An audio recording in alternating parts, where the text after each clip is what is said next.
always had this idea I want to be a doctor, so started going down that path. Started getting prerequisites done, and just realized it wasn't the path for me exactly. I was looking at that time spectrum, so that landed me kind of in the nursing field, which I loved. I worked at a couple years in an ER, a couple years in oncology, and then the latter part of my time as a nurse was at the trauma center at St. Francis here, and it was an incredible experience. You learn so much about yourself, about life in general. But after a while, I realized that, man, I was trading 1 unit of time for 1 unit of money, and if I wasn't there, I wasn't making anything. Welcome to the Willpower Podcast, where we uncover the secrets of success and share the wisdom of exceptional individuals. I'm your host, William Gomez, and as a real estate professional, I bring you insights from the world of real estate and beyond. Join me as I engage in captivating conversations with incredible guests from diverse backgrounds and industries, from top real estate moguls to trailblazing entrepreneurs and influencers. We dive into the mindsets and habits of successful people. If you love what you hear, don't forget to rate and review. Get ready to be inspired, motivated, and enlightened. Live life today on Willpower. Cylas Brooks, man. How you doing? Welcome to the Willpower Podcast, man. Thank you. I'm so happy to have you here. This is actually our second podcast. Yeah, I'm excited. I was honored that you invited me to your podcast. It's Real Stat, is that what it is? Yeah. Just kind of rebranded to the RBF podcast. Okay. Real Estate Business and Finance. And there we go. About it was the hashtag Real Estate Podcast, but I just realized that I had so much more interest out there. Yeah. And it really kind of narrowed that space of who you could have on if it's just strictly real estate. So yeah. Just rebranded to the RBF one. Well, I'm pumped. Did that have anything to do with our coffee meeting last week? No, the coffee meeting was great. It was phenomenal. I was just like, man, we should have just been recording this entire time. I think about that a lot now. I feel like every time I have a conversation, like just for growth, like I should just, throw a couple microphones and just, cause just think about like when you talk to your friends, like what their life is like now versus what it's going to be like in a few years. I mean, 100%. you would be like pumped to look back and be like, man, think about like just what our conversations were versus now. I know. It's crazy. And I had lunch with this real estate agent a couple of weeks ago, and then I go, so what questions do you have for me? And she had like 12 questions. I felt like I was, and then she goes, hey, do you mind if I record you? And then she pulls that, and I'm like, dang, this girl's on it. Yeah. But man, Cylas, for somebody that hasn't heard your name before, give me a little 1 minute introduction. Yeah. Cylas Brooks here in the Tulsa, Oklahoma area, in real estate, kind of dipping my hands into business right now. I've been married 6 years, got 2 little girls. I was just telling you about that. I've got a 2-year-old and a 2-month-old, and it's wild right now in the house. We took a little road trip this weekend, and it's craziness, man. Man, so, I bet. I love it. It's the best thing. I didn't really understand what fulfillment in my life felt like until I started having my children and being married. So it's great. Man, well, I'm excited to have you on because I think that a lot of people are going to relate to your story, whether they've already crossed the bridge or they're thinking about crossing it. And when I mean that entrepreneur bridge. I love how you so you were a trauma nurse, is that correct? Yeah, I was a trauma nurse. And then you started getting into real estate, and you did both of those together for a couple of years before you finally ripped the Band-Aid. Yeah. And it's crazy because for you, it wasn't so much about, am I gonna have any income? But to you, in your case, you were so like, man, I'm so used to, making this much that if I rip the Band-Aid, I'm going to go ahead and have to it feels like you're starting all over pretty much. 100%. So I feel like there's a lot of people that listen that just, the whole point of this is for me to have a conversation kind of like we did last week, and me try to learn as much as I can from the guests, which I mean, I've learned a lot from even you having me on your podcast, but I think that there's a lot of people that are on that in that mindset of like, man, when is the right time to do it? Yeah, so walk me back through, you're a trauma nurse. How long were you a trauma nurse, and when did you have kids and marriage and all that stuff? Like, walk me through that. I'll kind of take you back to the beginning, man. So, I mean, getting out of high school, always had this idea I want to be a doctor. So, started going down that path, started getting prerequisites done, and just realized it wasn't the path for me exactly. I was looking at that time spectrum. So that landed me kind of in the nursing field, which I loved. I worked at a couple years in an ER, a couple years in oncology. And then, the latter part of my time as a nurse was at the trauma center at St. Francis here. And it was an incredible experience. You learn so much about yourself, about life in general. But after a while, I realized that, man, I was trading 1 unit of time for 1 unit of money. And if I wasn't there, I wasn't making anything. And then I worked nights. And so as I was a young married, couple with my wife, I just wasn't getting the time that I wanted with her. She's a teacher. And so I worked every other weekend on nights, and then she worked during the day. So we would have maybe like every other weekend off. So, a day off together every like 14 days or so. So wasn't the greatest thing for a young marriage. And so I just realized I didn't want to do that forever. As I thought about having kids, I'm like, man, I want to put my kids to bed at night. I want to like get up with them, things like that. So that led me down the path of maybe I wanted a little bit more out of life, maybe something different. So I kind of started working on my doctorate of nursing. So I was working on becoming a nurse practitioner. Went back to school to do that. It's a doctorate program. I was going to take an extra 3 years to get done. And, man, about halfway through, I realized, no, man, I still don't think I want to do this. I don't think I want to do this for another. I'm looking at, retirement age. And at that time, I was probably 25. And I'm thinking, man, I'm going to do this another 40-something years. And I don't think that's for me. Did you not enjoy it? You know what? That's what's crazy is I did. I actually enjoy helping people. I enjoyed the craziness of like the ER. I enjoyed the people I worked with, but I just didn't feel like it was going to provide the life I saw like for my family. It's kind of hard to explain. Like I just know like the medical field is very demanding of your time. And so you're not talking money wise, you're talking time wise. Yeah. I mean, both, honestly. I mean, you're still, there's a cap, there's going to be a cap on what you can make. Or if there's quote unquote not, there's going to be a cap on how much time, like you can make more, but it's going to mean a lot more time, And so I just felt like there's other ways out there in the world that I could maintain the income or grow it and increase my time that I had with family. So that's what really had me like going for something different. I'd always been interested in real estate. Like I always had in my mind, even when I was in nursing school and stuff like that I want to own rentals one day. I think a lot of that stemmed from when I was a child. I helped my grandpa every summer remodel some of the houses that he owned in Kansas. So I'd go there for the summer, put in windows, hold up sheetrock for him, put in insulation in the attics in the middle of summer. And I always wanted to go into real estate. So as I was thinking about other things to do, I was like, man, I might try real estate. I would love that. I would love to learn about it. So I actually originally started my real estate course simply to learn how to buy a house, what you would need to do to learn the contracts and stuff like that. And then once I got done, I had a lady I knew that a child lived next door to her that was a real estate agent. And so I just reached out to her and asked about it. And that's how I actually got into becoming a real estate agent. And that's one of the biggest misconceptions too, that people think of when they think of like a doctor. They think like, man, they're just making buttloads of money, right? Yeah. And my team and I, we've helped a handful of doctors get into homes, and the reality is that the ones that are making $500,000-$600,000 a year, they're far few in between. Like a lot of them are especially if you're just coming out of school, but even if you're somewhat established, like you're making, maybe a couple $100,000 to where the ROI on all the schooling, the time that you put in, and then not even talking about the debt. I mean, it's crazy on that. So I can definitely see where your mind was maybe coming from as far as, like maybe this is not what I want to do on that. And so what year was that whenever you started taking that course? That had to be probably 2016. 2016. Yeah.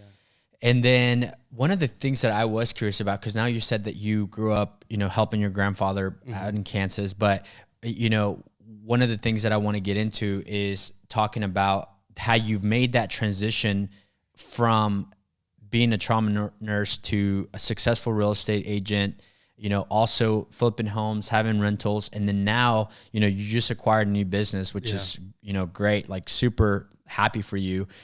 But you one of the things that stuck with me, that when we talked last week, you said, you and I are like kind of like learning this as we go. Cause you've heard my story. I grew up without a dad. I've never had a father figure. Yeah. So what did that look like for you? Like your upbringing? Yeah. So man, I honestly had a great upbringing. Like I'm very thankful. So, my mother had me when she was 17.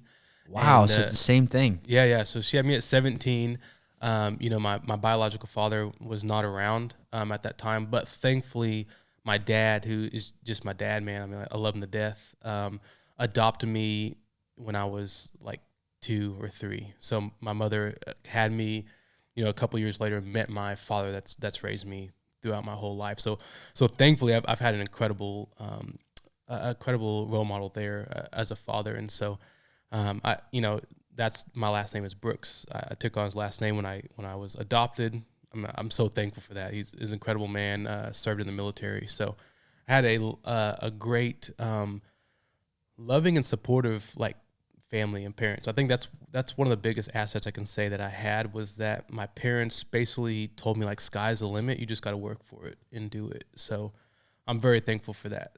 But you growing up, you didn't really have like business mentors within your parents or your family? No, not really that. My mom and dad are some of the most hardworking people I've ever met in my life. But yeah, it just wasn't business. There was no like small business owners I knew. There was no one I really knew that owned their own company. So, a lot of this has just been reading books and asking a lot of questions and talking to people. And thankfully now with like YouTube and podcasts, I mean, you're getting $1 million plus educations from free stuff out there, thankfully, Yeah. And so 2016, you start taking your course, you become a licensed real estate agent in 2016. Yeah. And that first year I did nothing, man. I was actually still living in Bartlesville, Oklahoma. And, I sold like maybe like a house and a half.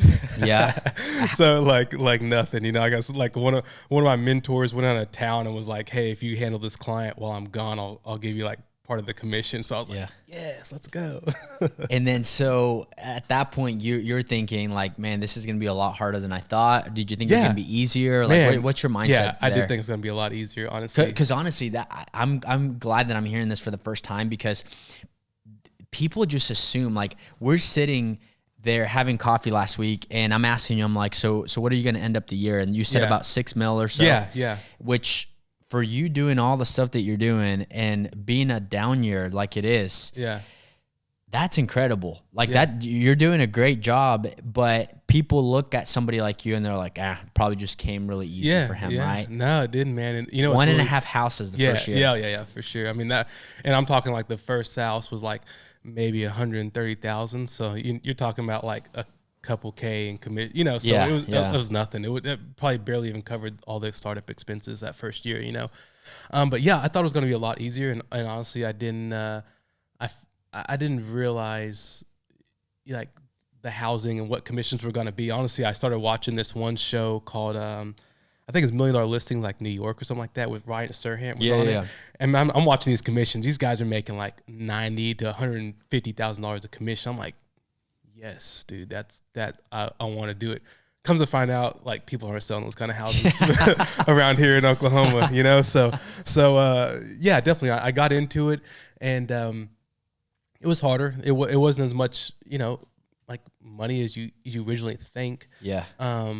But I did find out I liked helping people that way, and I found out that I was really energized every day to kind of help find deals, kind of help find houses for people and things like that. So while it wasn't as easy, I enjoyed it. I really wake up and enjoy doing this like all the time. And that's a big part of it, man. It's huge. What's the most you've made from one single transaction? probably like 25,000. 25. So Yeah.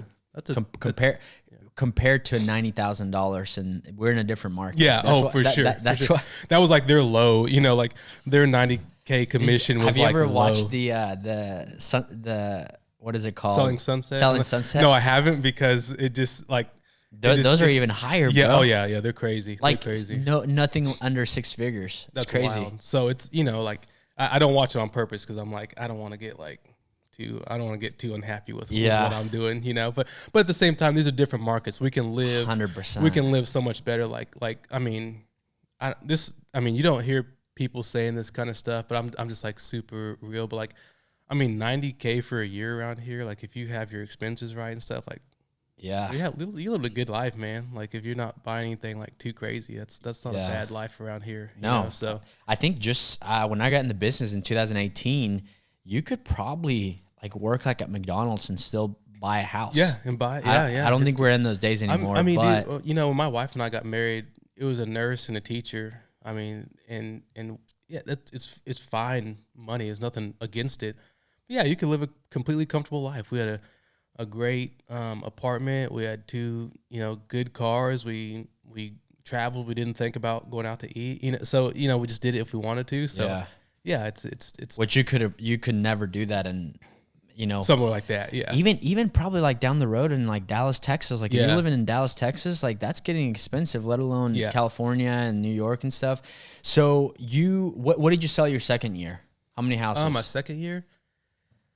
Did it pick up like quite a bit? Not a ton. I mean, a little bit more. Yeah. So what was your breakthrough year? Year 3? Yeah, probably year 3. I would say. You know, I probably. You know, from me went up to like probably 4.5 or something like that. So, I mean, that was a lot better than what I had been doing, you know, so. Yeah. And then you go into year 4.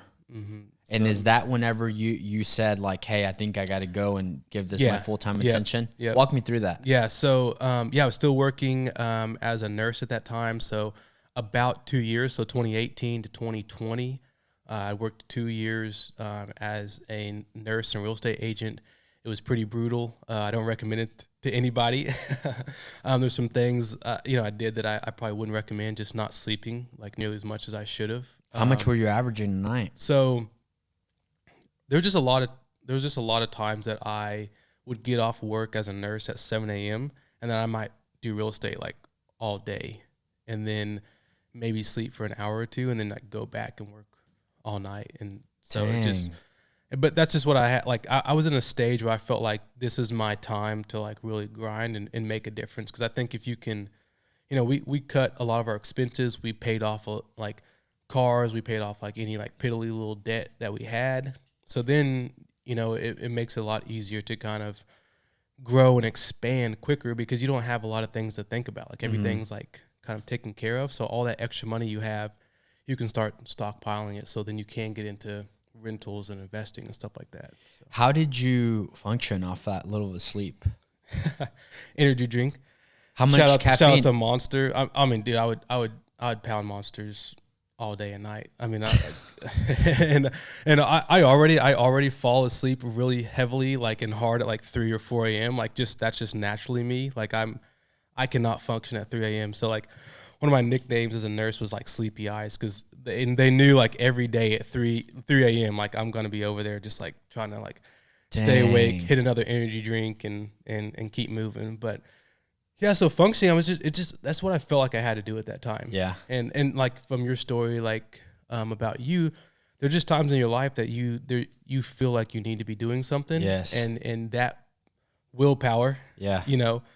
Pushes you to do stuff that on a normal basis you wouldn't do and you couldn't do. 100%, man. So I love that. That's what kept me going. So what was it that you know made you say like I'm gonna leave this? You know, you were making a salary. Yeah. You know, well, I'm gonna leave this and I'm just gonna go and give this. You know, because we talked about this. Yeah. And you're like, even if you do well, like you're gonna have to double what you're doing in order to make what you made last year working both jobs. So talk to me about that. What made that decision? Yeah, I mean, I just got to a point finally where I just realized that, you know, if I'm really going to do this, like be a real estate agent and get into real estate investing and flipping and stuff like that, like my time has to be used towards that. And I just knew that I wasn't operating the best at anything. I was doing decent at one thing, and I knew that if I wanted to go further, farther, better, I needed to direct all my attention to one thing. And real estate is where I saw and felt that I had more longevity, more upside with it. So I just decided to finally kind of take that jump. And I wouldn't say that it wasn't this crazy, completely out jump. So I left nursing and then worked a little bit with a commercial construction company doing some project management for them during that time, which ended up being crazy. I left in February of 2020. Nursing. I had no idea that COVID was going to be what COVID was. When I was still working as a nurse, there's other strains of coronavirus that are just, it's sickness, but it's very mild. So in the medical world before the pandemic hit, we're all like, every time someone coughed, oh, COVID. Like it just wasn't, we didn't know what it was going to be at that time. So I'd already planned to leave like in February of that year. So I left and I'm feeling great. I'm feeling awesome. I find a quadplex that we're gonna buy. I found this guy to do owner financing on it. Put $10,000 down. He's gonna owner finance it for like 30 years at a super cheap rate. So like, I'm on cloud nine, man. I've left the nursing industry. We're on our way to Colorado to go snowboarding, kind of celebrating all this, and like we snowboard one day, and then the next day that's when the whole world went into lockdown. And so almost immediately I kind of went into panic mode, like, oh my gosh, I had what now is the most stable job in the country. I just left that. Which, yeah, because I mean, we were doing loans for nurses at the time, and some of them doubled their income that year. For sure. I mean, yeah, for easy. And I got an offer, and I actually signed a contract and ended up backing out of it because my wife was just a little like leery about me leaving. But I signed a contract in New York, and it was going to be like $7,000 a week, and it's like, and that was one of the worst places. Yeah, it was. I remember. Do you remember the news? Like they were like showing like them carrying the bodies. Yeah, that was insane. Yeah, and that's what really got my wife freaked out. She's like, it's not worth it. We got enough to kind of weather this and see what's going to happen for a little while. And part of the reason of why you wanted to pay off all your debt and not everything is because it's just the peace of mind that if worse comes to worse, like we don't have so much overhead. Exactly. And then you said you went into this owner finance to where people that don't know what that means, it's you're coming in, you're not having to get qualified by a bank. So it's kind of going back to the 2007, 2008 times where you're just like, hey, I got 10 grand to put down and just take my word that I'm going to make my payments. Exactly. And then what rate did they give you? I was thinking it was maybe 3.5 or 4 or something like that. The quadplex need a ton of work, but it's a quadplex, man. That's what everyone's looking for, that stuff. Like so I was all pumped, and then like so as soon as you're over there, you're like, crap, now I have this overhead that you have to pay. That quadplex, so and we ended up backing out. You did? We did, yeah. Oh wow. Do you regret it? Like I don't regret much because I think everything is the process like you just have to go through in life. But like, I mean, yeah, of course you wish you had it, like you wish you knew what you knew, that things would end up working out and stuff like that. But I don't regret it. I just feel like at that, because I think all of us, we make the best decision we can with the information we have in that moment. So it's just hard to regret. Like it's hard to regret too much because you're like, for my family at that time, I think I had like $1,000 earnest money that I gave up, whatever. But then there's $9,000 like that we had kind of as extra security. Yeah. And no joke, at that time, like I said, we paid everything off. When we first bought our house, we bought a very modest home, paid our vehicles off, everything, which a lot of people like are in different, groups of that. They don't think that you should. We're kind of a mix of all that, Yeah. But that time my mortgage payment was like $850. So it was like, that essentially $9,000 I got back. That's 9 months of mortgage payments for me. So do you know that that's lower than the average car payment right now in the country? Is it? Well, and I will say, like, we put a significant amount down. So we had, like we tried to do a mix of like getting those expenses down to a comfortable level. And then from there, when you had that extra money, that you start putting that into property. So it worked out well for us. And so you got licensed 2016. When did you flip your first house? It would have been 2020. So 4 years later, 20 to 21. And you've flipped 20 plus houses now, or no, so? Not 20 plus. I think I'm like at 15, like 18. 15. Okay. Yeah. And so for any, I feel like that's one of the biggest things of whenever people think I want to get into real estate, they think of like, and then especially all those shows that are out there, and so walk me through somebody that's thinking I want to start flipping houses. Yeah. What's the best advice that you have for them? Just learn. Like educate. Learn yourself. From where? Like From Bigger Pockets, one of my favorite ones. They've changed their show a little bit, but if you go back probably like 5 years of shows and just start like consuming as much as you can, read some books on the stuff, get involved with like your local like real estate group, like the Tulsa REIA here is phenomenal. There's people there that would answer your question in a heartbeat on the page. You go to the meetings, people are very kind. They'll give you guidance, input, stuff like that. So I think just networking with people out there and then consuming as much as you can, getting started. And then I like to tell people, like, set a criteria. Like from that, you're going to learn a criteria of what you should be looking for. Once you have that criteria set, analyze deals. And then once one hits those criteria, you know to pull the trigger. It takes your emotion out of it, because if you don't have that criteria, then you're going to see one like, oh, I love this area of town. I love this layout. I could do this thing to the max. It's going to be beautiful. I see comps are 200 to 250. I'm going to guess I can make this thing 265. Like, don't try to try to make it something that's not, So if you have that criteria, you know when the right deal comes up. And that's what happened with my wife and I when we bought our first duplex. I had this criteria, and I'm analyzing stuff. I'm like, that didn't work. This didn't work. This didn't work. This didn't work. But then finally one hit. I'm like, wait, hold on. Did I do that math right? Whoa, that works. Hold on. Like, babe, look at this. Like, this works. Like, okay, let's do it. So that's I guess my three biggest things. Like, network with people, educate yourself, get a criteria so you know when to buy. And two of those three are pretty easy. Educate yourself. I mean, people are listening to this and, hopefully learning something out of it, but there's so many. I sent you, I believe there's over 2 million podcast shows right now out in the world right now. And a good percentage of them are, business shows that people can just learn so much from, and it's free. 100%. It's free.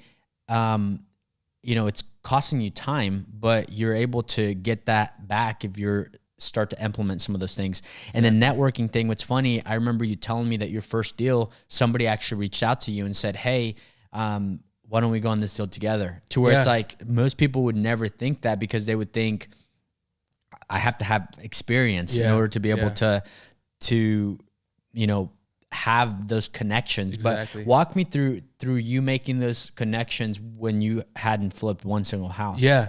And it was getting involved in that REIA group I was telling you about. I started listening to Bigger Pockets. Bigger Pockets led me to like some meetups that were here in Tulsa that were like Bigger Pockets type meetups. Then I got involved in the Tulsa real estate like investment group. And then from there, it's crazy when you put it like that.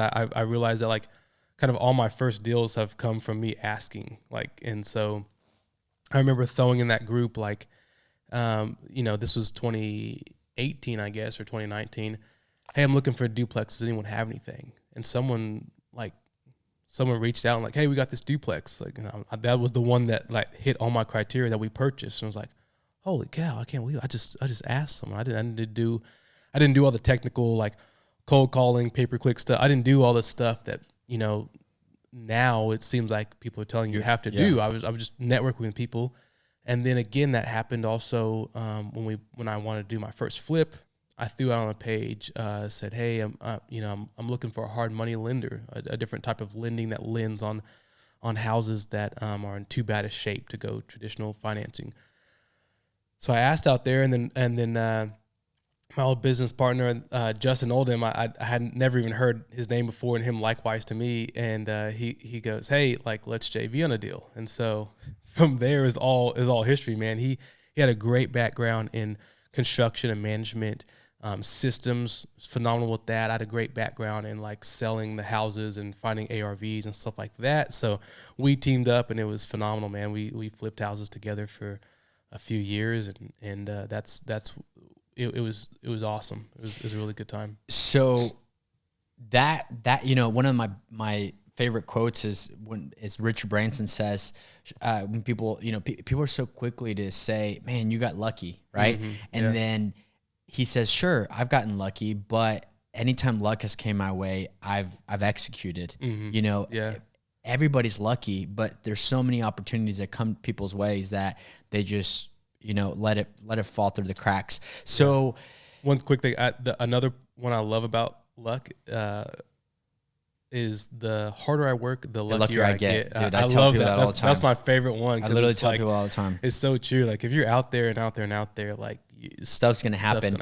So the reason I was gonna say this is that you got lucky with that relationship because somebody could essentially get into a partnership and then find out that this person, is mismanaging money or doesn't really know as much as they acted like they did. So if somebody's looking to go into a partnership, first of all, is it necessary? And then if they go into a partnership, what are some things they should be looking for? Yeah, first of all, I think it's not always necessary, but at that point, Justin and I we wanted to get into this, and we felt like two brains and two sets of money kind of hedged our risk a little bit against that.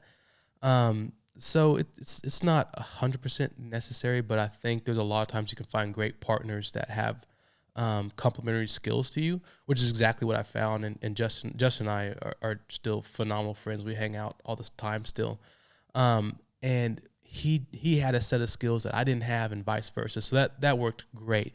I think that's one thing that is really needed in a partnership is a set of complementary skills. Because if you're both doing the same thing, I think at some point you're going to feel like, man, why are we doing this? Like we both have to find the other skill. So I think that can happen. But I think some of the most important things is to make sure you're aligned on visions, goals, beliefs, stuff like that. Like in our partnership, we had a lunch together and I'm like, hey, just so you know, once we flip houses and stuff like that. Like my goal, I'm not going to be like in Vegas partying. I'm not going to be buying fancy cars. Like I need to build something long-term for my family. And that's exactly the same page that he was on. And we had similar wants, goals, needs from that. So that worked phenomenal. So I think there's things, like know kind of what you need in a partner. Like, hey, I'm good at this. For us to work well and to move forward the way we should, I need to find someone that has maybe these skills and a similar like goals. I think when it comes down to beliefs, I think that's probably the most important thing though. Like you have to be able to trust that person with your life, with your family's life and livelihood, because we're both putting money into an account that both of us have our names on, and either person could pull out all the money any day. And so I think, you and that person have to really trust each other and be on that same page very heavily. That's good. Yeah. And that's something that people don't really realize whenever they start getting into it. If somebody's wanting to get into it and not start a partnership, how much money, how much cash flow should they have, do you think? What's a good amount? Because I feel like that's the one thing that so many people think like, well, I would want to get started on it, but I don't have the capital for it. It's hard to say. It's because it can range a lot, but you can find. It depends on the deal. You got to find a deal that's low enough in ratio to the end value. If you find it low enough, there's people out there now. During hard money lending, they're lending on the asset, not so much the person. There's a little bit of the personal side, but it's more on the property. They're kind of hedged with that property being purchased low. But I would say 20 to 25,000. I guarantee you that's a lot more achievable than people think. Yeah, I do. I think so. And I say that because I think you can put a down payment down on the property, get your insurance, and have some extra money to like pay your contractor in the meantime while your hard money lender is reimbursing you for that and stuff like that, and just give you a little bit of cushion. I'm not a go to the very last inch person. I like a little cushion for things. So I think that's a good amount. I think if you had, if you save that amount and you have the rest of your life and household taken care of, I think you can get started with that. And whether that means you might go JV on something a little bit bigger if you needed to, and you have some kind of cushion, or you do something smaller on your own, I think that's a good amount. And it can be less, but just make sure that like you have some room in there. Because what I like to tell people is, you don't want to do anything that's going to take you to zero, because it's a lot harder to start back up mentally and everything from zero. You don't want to take a complete wipeout of everything. So I'd rather you do something, maybe it's 15 and you had 10 extra as a kind of cushion for things, and that way stuff comes up. Houses can have hidden things. You can do an inspection and you can still find things that you're like, man, I didn't think about this. Or your shower glass costs way more than you thought. Shower glass is stupid expensive for all you out there doing it. Yeah, like, so just stuff like that you may not know. You might think, it's going to be like $200, and it turned out to be $1,500 or something like that. Yeah. So there's just going to be things, no matter how long you've been doing it. You can see guys all the time on Facebook that are open and honest with people. That's like, hey, this costs way more, man. One of the duplexes that I flipped, man, I budgeted like $22,000 for structural work, and that was foam, tons of piers, inspection, everything. And when we got in there and actually tore everything up, there were so many cracks that, and I didn't know this at the time, there were so many cracks that they couldn't even foam it. They had to take the concrete out and re-pour like the slab, and so it's just stuff like that. I mean, that was an extra $8,000, which when you have a budget of 22 already, you're like, oh my gosh, holy cow! I wasn't expecting another $8K. Like another $8K is like my paint, flooring, and that's a good chunk of the rest of the budget. So just stuff like that, So then, and that's where it comes down to, you have to buy right with the correct criteria. Because if I wouldn't have purchased right, then I might have eaten so much of my profit on that didn't make sense to do it anymore. Yeah. But obviously I didn't profit as much as I thought, but I still did okay. Yeah. And that I got my money back, an extra, five, or I probably 5 or 10 on that one. And then I moved forward, and you didn't take a loss on it. And that's the most important. How, out of 10 properties, how many of those appraise? What do you think the number is on that? Appraised, right? Yeah. After you're done and you're selling them. Oh man, I've only had one property really not appraised right. Really? Yeah. Okay. But the biggest thing is that you have to do your homework. You have to be able to be learning from people that have done this.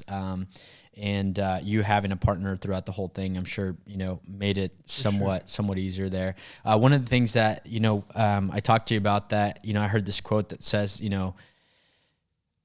real estate creates millionaires, but then, acquiring and selling businesses creates billionaires. And that's, it seems like you're kind of on your way on that there with acquiring your first business there. Yeah. To walk me through that. What made you, I think that we saw you go through leaving a set salary job that was super, comfortable, to more risk, then also put more of your eggs in a basket of more risk with flipping, rather than focusing on residential and, just buying and selling. And now it's like, I think being an entrepreneur is a little bit of an addiction. It's like, you just want that rush again, right? So walk me through that. And, for me, I think honestly what this comes down to is the more knowledge you gain on all this stuff, the more calculated you can be. So for someone that went straight from, maybe, full-time nursing or full-time something medical to go straight to buying a business, if they've had nothing in between, that could be really, really risky. But I think as you're kind of taking these steps, like, stuff gets a little bit less risky. Like your first house flip, that is risky as it gets, probably. Yeah. But now that we're on number 19, like, it's not nearly as risky for me anymore. Like, this is now one of my main pieces, because I've learned a lot. I've made a lot of mistakes, and so each mistake you make, you get closer to not making a mistake on the next one. You know what I mean? So So as far as the business, over time, if we've had rental properties, we've flipped properties, I sell residential real estate, and it's just been on my mind that one day I would love to own a business, a small business that is some type of product or reoccurring service. Because what I find in real estate, I think my personality is great with people and building relationships and stuff like that. But with as residential realtor, there's not a ton of recurring. Like you might sell someone a house, then maybe 5-10 years later you sell a house and buy a house again, and then it might be 20 years from there. So there's not a lot of build that relationship and then just helping them over and over. So I really wanted to get into something eventually that I could build relationships with people and continue to service them again and again. Yeah. So I had 3 criteria that I wanted. I want something adjacent to real estate, because that means I know probably something about it. I'm not going to be like selling Furbies because I know nothing about that industry. I'm not going to be in restaurants. I know nothing and about you'll that, have some sort of customer base that you're able to kind of sell to those people. Exactly. And I know them. Like I think one of the most important things in all that we do is that relationship with others. And if you've already built a relationship with them, that cuts out a lot of that kind of, startup time. So something adjacent to real estate, something low liability and something low complexity. And so I had a really good relationship with the gentleman that owned this company previously, and we were just talking, and we talk here and there at events and stuff like that. And one day it came up that he was thinking about selling it, and I was just like, okay, man, like I'm actually really interested. If you ever decide to actually move forward with that, give me a call. I'd love to just take a shot at it, see if it's something I can do. A few months later on, again, I think I threw up a post online just saying like, hey, I want to buy a small business if anyone's selling something. Had a lot of stuff that came through and like people talked about. And then my buddy kind of messaged me again, was like, hey, I'm actually in the phases of kind of shopping this around to people if you're interested. I'm like, yeah, I'm really interested. So like, just, shoot me the numbers and everything. Let me see what I can do about acquiring this. And looked everything over, and it looked like it was going to be a really good move, for myself and my family. And from there, secured lending on it, and it was about probably like maybe a 60-day, maybe 60, 70-day process from the start of putting in my application for lending into the close of it. Man, well, congratulations on that. Thank you. I'm super excited. So for those of you who don't know, it's Bison Bins. It's a roll-off dumpster company here servicing the greater Tulsa area. Put a big chunk of metal in your driveway. You fill it up with trash, and then we pick it up and dump it for you guys. Yeah, and going back to the top 3 things that you gave, it was networking, educating yourself, and just working hard, and you're gonna get lucky to where you got lucky knowing the person that you were buying it from. To where, oh no, it was phenomenal, man. Like it made it really, really good. So the one question I like to ask everybody that comes on is, I'm curious on what's the best piece of advice that you've ever received. Whenever you're thinking of going through nursing school, going through leaving that comfort and going through just real estate and trying to have that be your main gig, and then putting more risk, flipping some homes, buying your first business, that equates to all of those things. Like what's the one thing that you think has kept you going throughout it? Man, this is going to be a wild quote for this podcast, especially like knowing the things that I do and have done. But probably my favorite piece of advice I've ever received that I still live by is from my dad, man. And he says, like, if you don't know what to do, don't do anything. And that sounds so counterproductive to what that we do, but it's more so of like, if you don't have a clear path on it, like seek out like information or seek out like prayer and things like that to find what you should be doing. Like if you truly are at a 50-50 place, don't do anything yet, and then figure out how you figure out which direction you should go. So like if you don't know what to do, like for me, if I don't know if I should buy this house, like if I truly don't know, then I'm going to look for more comps. I'm going to look at my cost of renovation. I'm going to look at my cost of lending. And from that, I'm going to gather enough to make a better educated decision, because there's not very many decisions that we make that we truly don't know what to do.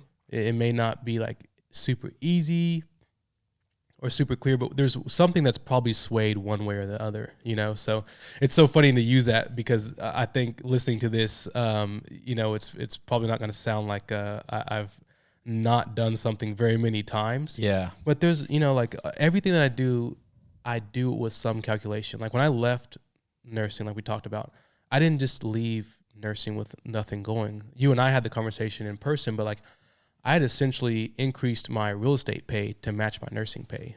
It wasn't an easy jump, but I wasn't jumping out to nothing, you know? So the hard part was that like my income then went to half again, but it was what it was at before.